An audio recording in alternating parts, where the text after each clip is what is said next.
warahmatullahi wabarakatuh. Perkenalkan, nama saya Muhyiddin Masrida, mahasiswa BPG Batch 1 tahun 2025 LPTK UIN Syarif Hidayatullah. Pada kesempatan kali ini saya akan mempresentasikan video pembelajaran yang berbasis pembelajaran based learning pada modul ajar kelas 10 PAI bab 10 tentang peran dan metode Wali Songo dalam penyebaran agama Islam di Indonesia. Selamat menyaksikan. Wassalamualaikum warahmatullahi wabarakatuh. Assalamualaikum warahmatullahi wabarakatuh.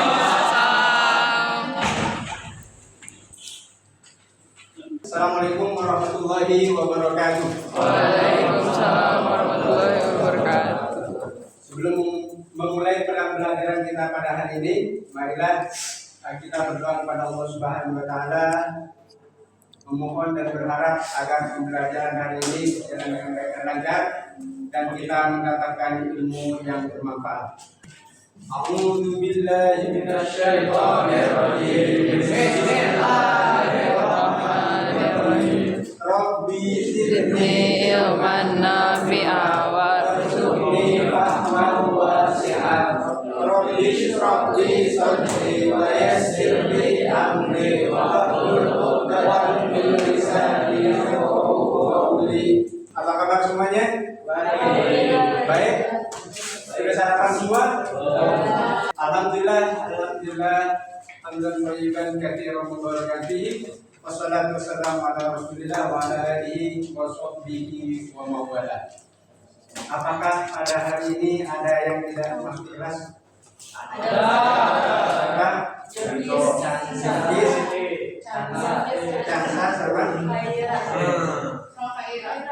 Khairan Bilqis. Sebelum mulai pembelajaran dan memasuki pembahasan kita pada hari ini, Ustadz akan sampaikan pantun tumbuk ubi ke atas menjalar. Setiap hari selalu dilewati tupai. Rajin-rajinlah kalian belajar agar cita-cita dapat tercapai.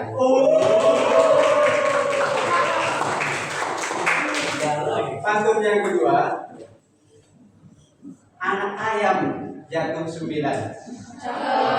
mati 1, tinggal 8. Tak masalah pelajaran sedikit ketinggalan, yang penting jangan putus harapan. Oke, satu lagi sebelum memulai pembelajaran, kita akan mengisi rohani kita dengan bersama-sama membaca surah Al-Insyirah. Dalam hitungan ketiga, kita mulai bersama-sama. A'udzu billahi minasyaitonir rajim. Bismillahirrahmanirrahim. Alam nashrah laka sadrak wa wada'na anka wizrak alladzi anqadha dhahrak wa rafa'na laka dhikrak fa inna ma'al usri yusra inna ma'al usri yusra. Sekarang kita akan memasuki topik pembelajaran kita di bab 10 pada kurikulum merdeka, yaitu tentang peran dan metode Wali Songo dalam menyebarkan ajaran Islam di Indonesia. Siapa yang tahu tentang Wali Songo? Ada yang tahu siapakah Wali Songo itu? Wali Songo adalah Wali Allah. Wali Allah banyak, belum tentu masuk kategori Wali Songo. Silakan, apa ya? Walinya ada 9, Ustaz. Walinya ada 9. Apakah pengertian ini sudah spesifik? Walinya ada 9. Kalau sekarang ada 9 wali, apakah disebut Wali Songo? Ya, 9 wali Allah yang agama Islam di ya, Wali Songo itu adalah wali-wali Allah yang berjumlah 9 dan berperan secara aktif menyebarkan agama Islam di Indonesia, khususnya di Pulau Jawa. Baik, silakan perhatikan untuk apa tujuan pembelajaran kita belajar bab 10 ini. Silakan perhatikan. Pertama, peserta didik diharapkan dapat menjelaskan peran wali songo dalam menyebarkan ajaran Islam. Ini nanti akan kita lakukan pada tugas kelompok. Kemudian kedua, peserta didik mampu menganalisis peran wali songo dalam menyebarkan ajaran agama Islam. Kalian boleh kritisi, kalian boleh tambah, kalian boleh setujui apa yang dilakukan oleh wali songo dalam dakwahnya. Yang ketiga, peserta didik dapat mempresentasikan, nah ini tugas kelompok, mengenai sejarah dan perjuangan dan metode dakwah wali songo di Indonesia. Keempat, peserta didik mampu menyatakan metode dakwah para wali songo sesuai dengan tuntutan agama. Serta yang kelima, peserta didik dapat meladani sikap hidup sederhana para wali songo, tekun, damai dan bersungguh-sungguh dalam menjadi ilmu, serta menghargai adat istiadat dan perbedaan keyakinan sebagaimana yang kita ketahui dari dakwahnya wali songo. Baik, berikut adalah overview atau gambaran umum tentang wali songo. Jadi wali songo adalah 9 wali yang memainkan peran krusial atau peran penting dalam penyebaran agama Islam khususnya di Pulau Jawa, dan itu terjadi pada abad ke-15 dan 16 Masehi. Mereka dikenal karena pendekatan dakwahnya yang inovatif, dan juga kreatif, di mana mereka ketika datang ke Indonesia sebagai warga asing bisa memainkan peran yang cantik, ya, tidak konfrontasi dengan budaya, tapi bisa berjalan selaras dengan budaya lokal, lalu beliau kembangkan menjadi media dakwah. Jadi dalam dakwahnya beliau memadukan ajaran Islam dengan seni, bahwa Islam itu bukan anti seni, Islam bukan anti budaya, dan Islam juga bukan anti tradisi lokal. Karena itu beliau memadukannya sehingga berhasil menarik masyarakat Jawa, dan mereka akhirnya memeluk agama Islam. Baik, perhatikan keseluruhan lagi. Bagaimana metode dan strategi dakwah beliau? Metode dakwah wali songo sangat beragam. Sebagaimana ketahui, menyesuaikan dengan konteks budaya Jawa khususnya pada saat itu. Karena itu, ketika melakukan dakwah, beliau melakukan dengan pendekatan damai. Jadi tidak memaksa orang untuk memeluk agama Islam, menggabungkan ajaran Islam dengan seni, dengan budaya lokal, dan memberikan pendidikan kepada masyarakat Jawa. Strategi dakwah mereka mencakup akulturasi budaya, jadi perpaduan budaya, memberikan keteladanan dalam berdakwah ke jalan Allah, dan senantiasa berupaya untuk menyebarkan ajaran agama Islam itu ke seluruh wilayah hingga mencakup seluruh Pulau Jawa. Adapun strategi dakwahnya sangat beragam dan fleksibel.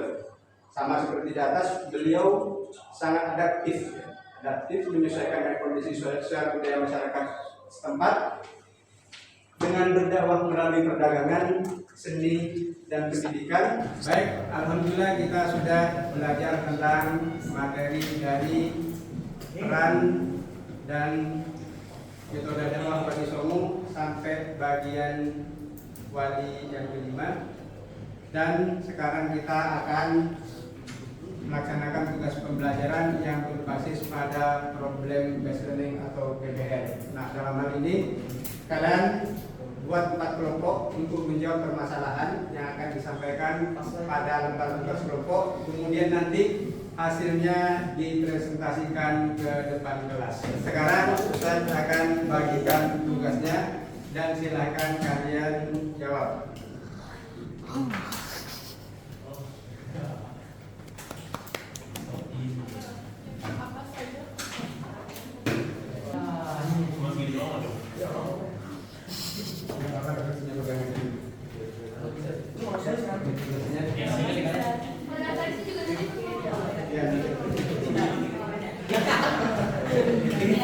Yang dapat refleksi tadi bagian dulu refleksinya.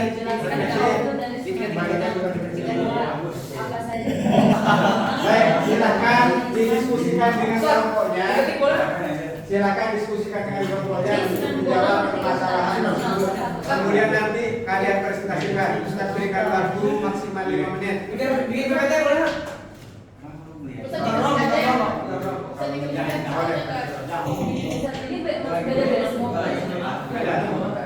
Hanya masukan.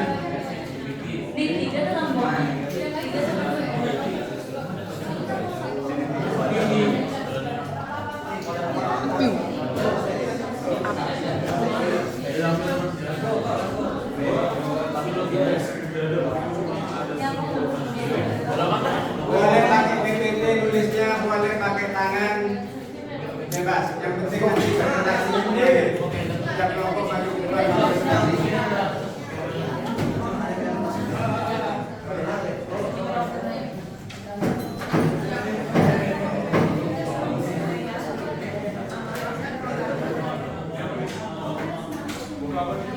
Baik, sebelum kita mendengar presentasi dari setiap kelompok, kita akan melakukan ice breaking terlebih dahulu agar kita memiliki energi dan semangat yang baru.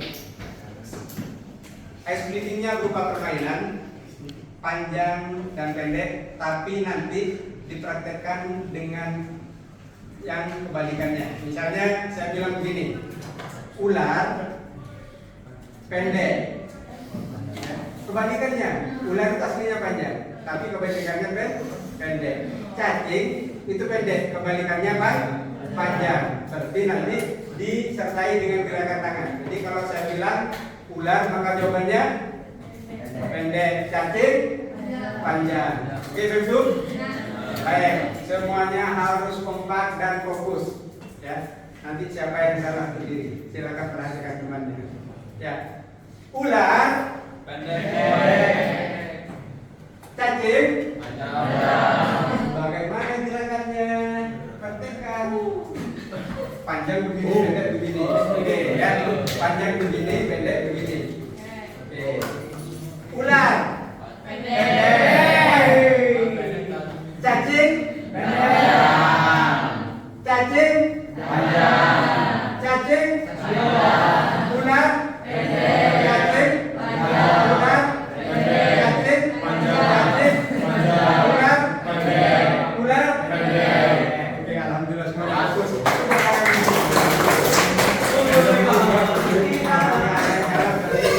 Baik, sekarang kita dengarkan presentasi dari kelompok 3 yang sudah selesai terlebih dahulu menjawab. Berikan tepuk tangan untuk kelompok 3.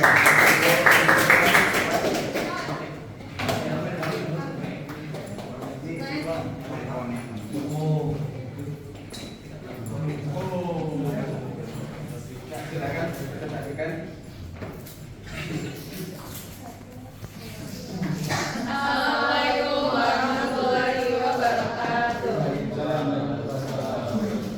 Perkenalkan, saya Azza, saya Raya, saya Aumel, aku Danisa, aku Mada, dan pada kesempatan kali ini kami akan memaparkan hasil diskusi kami tentang tugas kelompok yang sudah diberikan oleh Berni. Tugas kelompok kita tentang Sunan Bonang boleh dimulai dari Sini aku akan menjelaskan tentang profil Sunan Bonang. Nama aslinya adalah Raden Maulana Magdum Ibrahim, lahir tahun 1456 dan merupakan putra dari Sunan Ampel.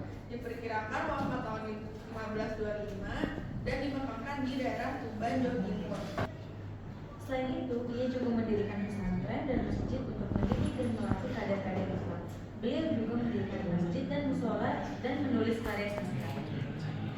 Selanjutnya untuk metode dan strategi dakwah Sunan Bonang, Sunan Bonang menyebarkan Islam melalui pendekatan ke seni, kebudayaan dan sastra Jawa melalui wayang seperti dia cita-citanya dan gamelan melalui musik. Metode dakwah Sunan Bonang adalah menciptakan budaya dengan alat musik yaitu gamelan. Dan yang terakhir untuk dakwah Sunan Bonang memberikan hikmah dan pelajaran penting antara lain tentang pentingnya toleransi antar umat beragama, dakwah melalui seni dan budaya, tentang keutamaan keteladanan dalam berdakwah. Lalu dari segi pendekatan budaya, menyebarkan Islam lewat adat dan kesenian dan kebijakan di dalam berdakwah. Ada dari segi akhlak pikiran, yaitu mendekatkan etika, kejujuran dan kesederhanaan. Dan yang terakhir dakwah damai, yaitu mengedepankan dialog dan bukan kekerasan. Baik, berikan tepuk tangan untuk kelompok yang berhasil. Ya, berikutnya kelompok kelompok 5. Oke. Assalamualaikum warahmatullahi wabarakatuh. Kita kelompok 5 akan menjelaskan tentang sunan derajat. Pertama ada profil Sunan Derajat. Sunan Derajat adalah salah satu dari wali songo tokoh penyebar agama Islam di Pulau Jawa pada abad ke-15. Nama aslinya adalah Raden Qasim dan merupakan putra dari Sunan Ampel. Sunan Derajat dikenal dengan menyebarkan Islam di wilayah pesisir utara Jawa Timur, terutama di daerah Lamongan. Ia menggunakan pendekatan sosial dan budaya dalam dakwahnya, seperti membantu fakir miskin, orang sakit, dan membangun sarana pendidikan. Ajarannya menekankan pentingnya tolong menolong dan keadilan sosial. Sunan Derajat juga dikenal menciptakan tembang atau syair Jawa untuk menyampaikan nilai-nilai Islam secara halus dan mudah dipahami oleh masyarakat. Berikutnya siapa? Berikutnya ada peran-perannya Sunan Derajat. Pertama, ia mendakwah melalui bantuan sosial seperti menolong fakir miskin dan menolong anak-anak yatim. Sunan Rahim bisa kita lihat berada di Ampel Surabaya, di mana ia membangun pesantren untuk menyebarkan dakwah kepada anak-anak muda. Selain itu, beliau juga menyebarkan dakwah dengan cara menjalin kekerabatan dengan masyarakat sekitar yang akan dijelaskan lebih lengkapnya. Metode dan strategi Sunan Ampel meliputi menjalin kekerabatan dengan masyarakat. Salah satunya berupa melaksanakan pernikahan dalam putri penguasa Majapahit. Beliau juga menggunakan prinsip mau yang berarti tidak melakukan 5 hal tercela, yaitu mau ngombe atau tidak mampu, mau main atau tidak berjudi, mau maling atau tidak mencuri, mau padat tak mengonsumsi narkoba, dan mau madu tidak melakukan zina. Terakhir, hikmah dan pelajaran yang bisa kita ambil dari Sunan Ampel adalah salah satu cara beliau dalam mendekati masyarakat, yaitu dengan toleransi, menghargai perbedaan, dan menggunakan metode yang dapat diterima. Beliau juga mengajarkan pentingnya menjaga akhlak melalui ajaran modern. Sekian dari kami. Kurang lebihnya mohon maaf. Assalamualaikum warahmatullahi wabarakatuh. Waalaikumsalam warahmatullahi wabarakatuh.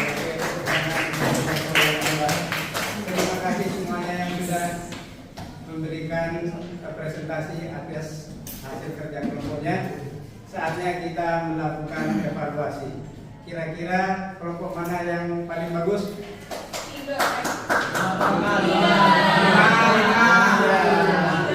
Semuanya mengklaim kelompoknya adalah yang terbaik dan terbagus. Tapi semua insya Allah bagus. Tepuk tangan untuk kita semua. Alhamdulillah.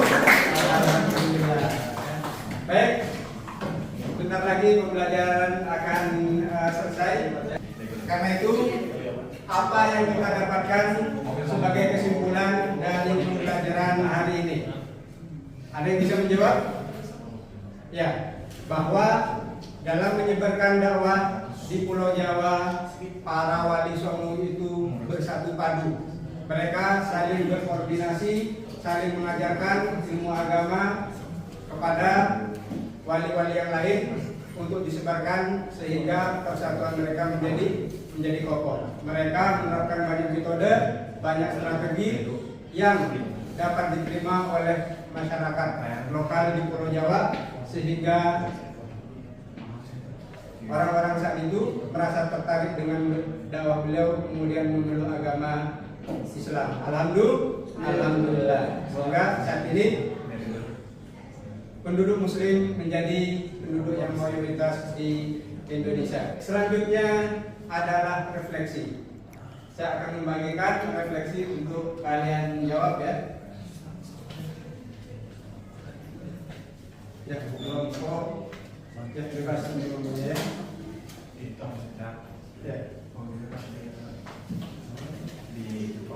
Ya, silakan.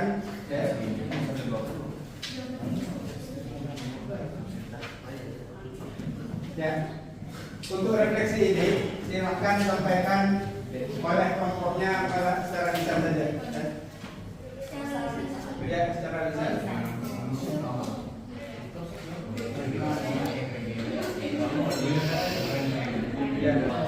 Apa saja kesan kalian tentang pembelajaran hari ini? Seru. Ya. Apakah cara belajar seperti ini menyenangkan? Yes. Apakah dengan cara belajar seperti ini kalian lebih paham? Bagaimana belajar yang menyenangkan menurut kalian? Seperti ini.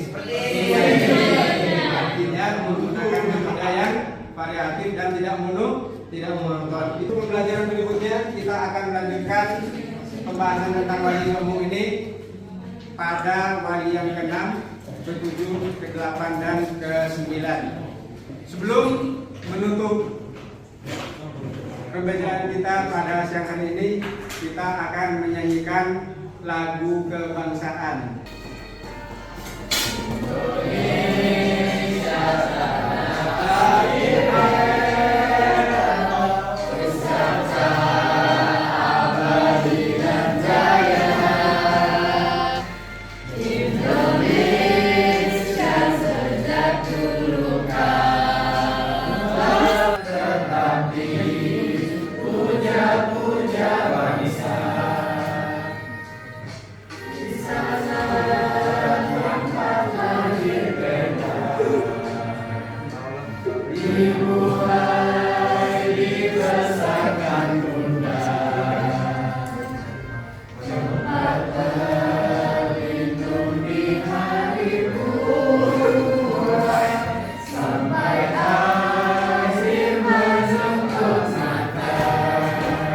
Alhamdulillah pembelajaran hari ini sudah selesai, dan karena itu mari kita tutup dengan berdoa kepada Allah Subhanahu wa taala. Semoga ilmu yang kita pelajari hari ini menjadi ilmu yang bermanfaat dan dapat kita implementasikan dalam kehidupan kita sehari-hari dalam menjalani dakwah para wali songo. Subhanakallahumma wa bihamdika asyhadu an la ilaha illa anta astaghfiruka wa atubu ilaik. Wassalamualaikum warahmatullahi wabarakatuh. Waalaikumsalam warahmatullahi wabarakatuh. Demikian video pembelajaran ini, semoga bermanfaat dan terima kasih. Wassalamualaikum warahmatullahi wabarakatuh.